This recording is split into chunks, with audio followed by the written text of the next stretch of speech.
Hello everybody and welcome back to OMB Reviews. I am the critic who is a cynic. Hope you're doing well, and today we've got a little bit of news here from Bowing into Comics, and that is that apparently a Birds of Prey sequel is not currently in the works, and it doesn't seem like it's going to be anytime soon. Now, of course, this should be no surprise to anyone that follows this channel or any other box office channels because it was not a huge box office hit. In fact, if you break down the numbers, it actually lost money at the box office. Not a crazy amount of money, and it likely made some of that money up when it got released on Blu-ray, 4K, etc. Though it is still a film that did not really live up to its hype, which is probably because of its terrible marketing campaign, the inability for them to determine what the actual title of the film is, and also the fact that it was completely woke garbage. But before we dive further into the story, please be sure to smash the like button or smash the Rumble button if you're watching over on Rumble. It really does mean a lot. So this comes from John F. Trent over at our friends at Bowing into Comics. It says, Margot Robbie dashes hopes for a Birds of Prey sequel. Now, obviously, the only people that actually would hope for a sequel would be those people over at the Mary Sue or other woke leftists most likely, but it is still something nonetheless. And I'm sure there's some regular people that said, I didn't hate the film, I didn't mind it as much, but then again, it is still something that I don't think is very good. It goes here. Actress Margot Robbie recently dashed some fans' hopes for a Birds of Prey sequel. The actress recently sat down for an interview with The Hollywood Reporter, who asked her if there would be a Birds of Prey sequel. Robbie responded, I don't know. Nothing imminent at this stage. Nothing worth mentioning. Which, again, does not really surprise me. If this had been a massive hit, if this had been a huge hit that everyone wanted to see and wanted to see more of, it would have been like, oh yeah, we've already started the pre-production on this and it's already planned. But since it didn't, I just don't really see how they can justify making a sequel at this point. I'm sure they'll try and justify a spin-off. I'm sure they'll try and justify something down the road because they gotta push identity politics at some point in their future. But it is something I think, honestly, is just not gonna go much well. Because, again, just look at this picture and you think to yourself, this just doesn't look good. And guess what? It wasn't good. If you've not seen the film yet, don't waste your time. But if you want to waste your time, I believe it's still available on HBO Max. It says here, Robbie's brief comment appears to confirm a rumor from back in July that detailed a sequel had been axed. That rumor came from Giant Freaking Robot, whose source told him Warner's no longer believes in the concept or in the creative team behind this film. And again, does not surprise me at all because it just wasn't very good. Scooper Grace Randolph would also report that Warner Brothers has Hardly on hold after Birds of Prey did poorly at the box office. She says, no, I told you Warner Brothers has Hardly on hold after Birds of Prey did poorly at the box office, and the only thing missing from that comment is a so. If you watch Friday Night Tights, you have that, of course, smashed in your brain. Birds of Prey marketed itself as a feminist film that would tackle misogyny. Speaking with the AP in January, actor Ewan McGregor promoted the film back in January, stating, yeah, it's about time. We were both really proud. We talked about it. We were both really proud to be involved in a film that was a feminist film that tackled misogyny, and oh boy, did it. So much so that no one actually went to go see the damn film. McGregor continued, not only in the sort of extreme ends of misogyny, but also the everyday mild misogyny women have to put up with. Oh, really? Including people not going to see your film? Including women not going to see your film? Is that misogyny too? He then added, and this film peppered with references to that. We were just proud to be a part of that and be the misogynist in the movie to help flag that up to guys who need to know that time's done. Oh, really? You mean the guys that didn't go to see your film, including the women that didn't go to see your film because almost no one saw your damn movie? Good job. You've tackled and you've totally destroyed misogyny. Oh, I'm good for you. Good for you. Box office bust. Before that, McGregor spoke with French website Premiere. He told them, what interested me with Birds of Prey is that it's a feminist film. It is very finely written. There's a script. There is in the script a real look at misogyny. Those two can't work together. You can't have a finely written film and a film that takes a real look at misogyny because it just means that it's a fantasy realm in a fantasy world that no one wants to go see. Just look at the box office. The actor continued, and I think we need that. We need more to be more aware of how we behave with the opposite sex. We need to be taught to change. It's not the role that movies should be playing to preach about something that is nonsensical. For the most part, there are people out there who absolutely are misogynists, but guess what? The vast majority of people are not. Misogynists in movies are often extreme. They rape, they beat women. It is legitimate to represent people like that because they exist, and they are obviously the worst. Yes, because that is the very definition. But in the Birds of Prey dialogues, there's always a hint of everyday misogyny, of those things you say as a man you don't even realize. Mansplaining! All it's in the script in a very subtle way. I found that brilliant. Okay, the fact that you mention mansplaining helps to explain Oh, sorry, let me mansplain to you, Ewan McGregor, that guess what? That explains why no one got to see your film. And that's not just the men.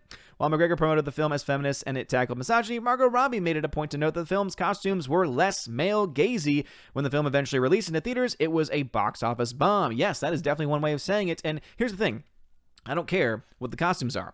I don't care unless, basically for me, as long as they are accurate to the source material. If it's based off of previous source material, that is the most important thing. Whether it's more male gazy or less male gazy, to me, really doesn't matter all that much. What is also very interesting about all of these things is you have two actors here that seem to be woke, and yet they're not taking into account all the people that think they are an opposite gender. Well. It goes on. The film, which had an estimated production budget of $82 million, only garnered $33 million opening weekend. According to the numbers, the film would wind up with $84.1 million at the domestic box office and $117 million at the worldwide box office for a total haul of $201.8 million. So yeah, remember that you have to add about $40 million or so to the production budget. That would include all of the various things that it cost to make the film. They only got about 60% of that $201 million. You can see $120 million versus $201 million. Yep, not really a big box office success there. Following the film's abysmal opening, Warner Brothers would change the title of the film to Harley Quinn Birds of Prey. It was previously titled Birds of Prey and the Fantabulous Emancipation of One Harley Quinn. The title didn't appear to help the film, and it didn't, because no one still wanted to see it, because the trailer was still trash, the concept was still trash, and oh my gosh, look at this poster. See, if this beaver had been in the film, it actually probably would have been a little bit better. While Warner Brothers changed the film's title, defenders of the film, including Punisher creator Gary Conway, would blame men and misogyny for the film bombing. Conway wrote on Twitter, "I'm so disappointed by Birds of Prey box office and what it says about the male audience for superhero films. Here's my controversial take. Don't hate me. The movie didn't pull teenage boys because Margot Robbie didn't want Harley Quinn to be sexualized as she was in Suicide Squad. Here's the thing. If that's your argument, you do realize that she is still a very attractive woman and that would still bring people to go see the film? I mean, it's like, do you honestly think that so low of people that they would only go to see a character or they would only go to see a film if they were dressed in scantily clad clothing? I think it's because the trailer looked like garbage. The film actually was garbage and no one wanted to go see it. And also, by the way, if you break down the market, if you break down who went to go see the film, last time I checked, the audience was a majority male audience, which means, guess what? Women didn't go to see it either. And yet you'll blame men, you'll blame quote-unquote misogyny, but you'll ignore the fact that there are countless numbers of women who also like superhero films that didn't want to have anything to do with this piece of trash. He would later write, unfortunately, what she may have proved, who can say one-off movie, is that the male audience for superhero movies isn't as mature as we'd like to hope, and the female audience isn't large enough to compensate. Or both audiences don't care about woke propaganda being thrust down their throats, and I'm sure we're about to see this here. Despite these complaints, Deadline reported that men actually made up, here it is, 53% of the film's opening weekend audience. In fact, they also reported that men over 25 were a plurality of the audience with 33%. You want to take that back, Jerry Conway? Oh, no, you don't? Oh, that's what I thought. No one wanted to see this damn movie. Following the film's bombing at the box office, director Kathy Yan would actually reveal that she actually pitched the film to smash the patriarchy. I remember this report. Yan described her pitch, which was actually a scissor reel, to the New Yorker. She said it included scenes, bachelor proposals, and the De Beers diamond commercial, Kim Kardashian's vampire facial, Fox News anchors talking about women, Trump saying grab them by the... stuff that might make a girl want to smash the patriarchy.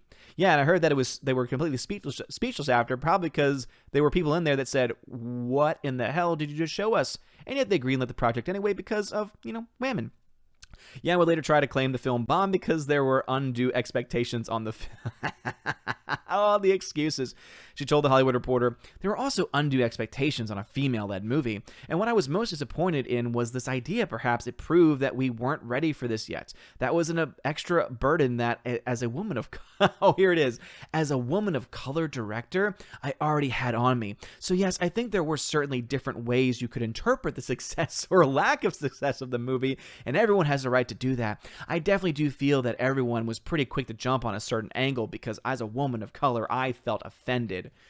The fact that she went with the racist angle there, saying, oh, I was a woman of color, shows you everything you need to know. The fact that she will say, oh, this, the so-called lack of success has nothing to do with it. There was an undue expectation, shows you that she has no idea what she's talking about. This woman does not deserve to have any other films in her career. And I'm not just saying that hyperbolically. If you've seen Birds of Prey, you know exactly what I'm talking about. It is a giant mess of a film, which makes sense seeing that it was all based off of this quote-unquote sizzle reel that even featured the President of the United States. And the whole point of the film was to try and, again, say, I'm going to smash the patriarchy. And guess what? As I mentioned earlier, no one wants to see that. No one wants to be preached to. No one wants identity politics shoved down their throats. And if you try to, guess what? They won't show up. So the point that even when you have a majority male audience, women won't show up, men won't show up, and this film will be remembered as one of the worst comic book movies ever made. But that's just my opinion. What are your thoughts about this film? Are you sad to see that there's likely not going to be a sequel? And if there is a sequel at some point in the future,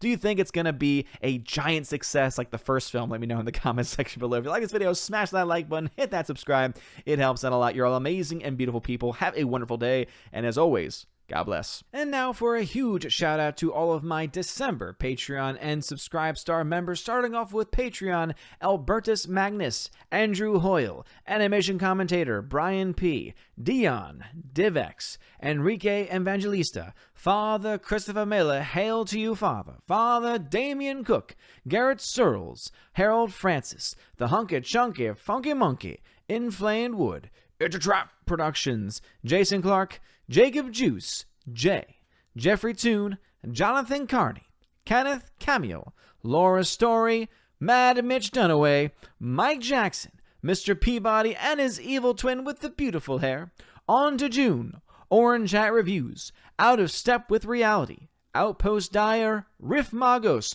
Rosetta Allen, Steve Glasker, Miss Martin Muses, also known as Teresa Martin, Theodore Bendon, Tina Bogend, Tina B, and the Modern Major General, Laura Story. Gotta give you that shout out for that one time that you were doubled up. Thank you very much for being my Patreon members. And now a huge shout out to all of my December Subscribe Star members we have over there with Stand For, Perpetual Punster, Robert Revo, Mr. Roy, Glinzer, Darkstar 57, J. Alex McCarthy Jr., US 888209 Fast, Dean Heiss, J-Rod the Beer Guru, Nevadon G. Adams, and ZK Man. Thank you all so much for being my Patreon and Subscribe Star members. If you want your name shouted out at the end of every video and live stream on the main channel, please consider joining over on those platforms. You can also get access to things like exclusive giveaways of 4Ks, Blu-rays. If you want a DVD, I guess you could also get a DVD as well, digital codes, and of course, you get to possibly join me on the channel once a month for the Chosen of Valhalla live stream and access to an exclusive podcast featuring John the Flick Pick Flickinger, where we have a lot of fun talking about movies and tons of other random things. Anyway, if you want to support these things, check out the links in the description of this video. And also, please consider joining my other channel, the OMB Report, where I talk about not just movies like I do over here, but I focus more so on politics, news, and culture in that order. You guys are all amazing. Thank you for your love and support. Have a wonderful day. And as always, God bless.